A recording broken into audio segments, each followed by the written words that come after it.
وقف وقف شوي يا ابني.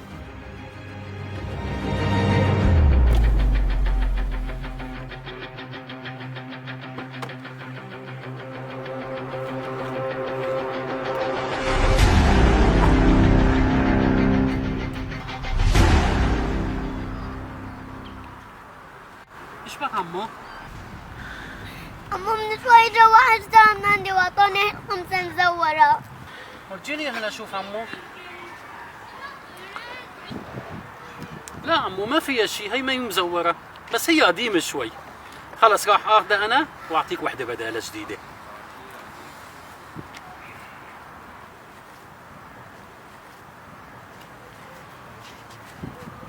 سيك عمو. بس عمو هي ما هي مثلها، هذيك 5 ليرات هي 100 ليرة. ايش فرقت؟ كله نفس الشيء. عمو هدول الاغراض كلهم شط حقهم، انا بشتريهم منك.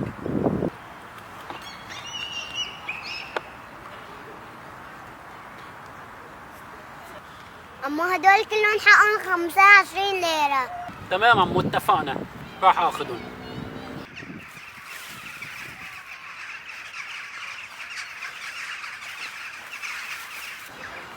تفضل عمو. لحظة عمو ارجع لك الباقي. لا ترجع شيء. هدول حقهم 100 ليرة، انت ما عرفت تحسبهم. طيب عمو الله يرزقك. الله يسلمك يا عمو.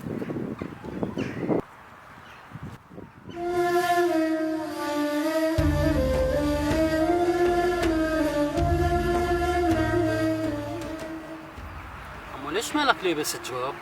ليش بوطك مشقوق؟ والله يا عمو ما عندي غيره.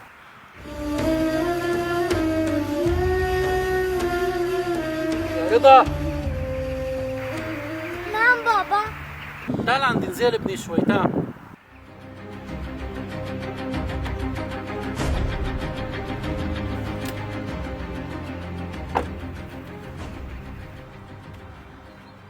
نعم بابا.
تمام هيك عمو؟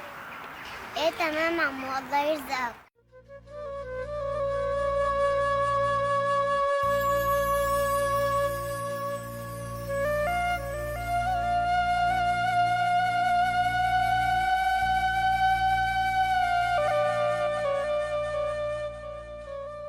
عمو وقف شوي.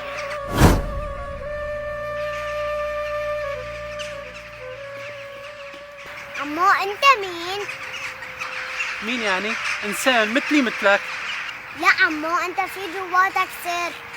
شلون يعني ابني؟ ما فهمت عليك. في بقلبك خوف من الله، في بقلبك حنية، في بقلبك ايمان.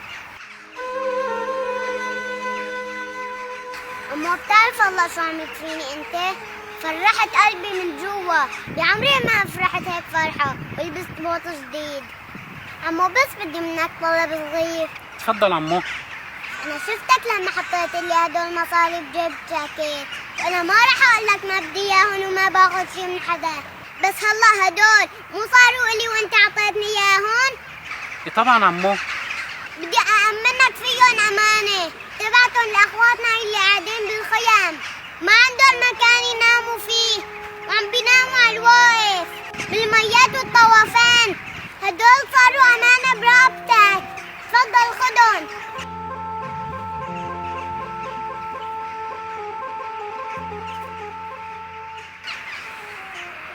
فعلا ما بحس بالفقير إلا الفقير. حسبي الله ونعم الوكيل. وصلت أمانتك.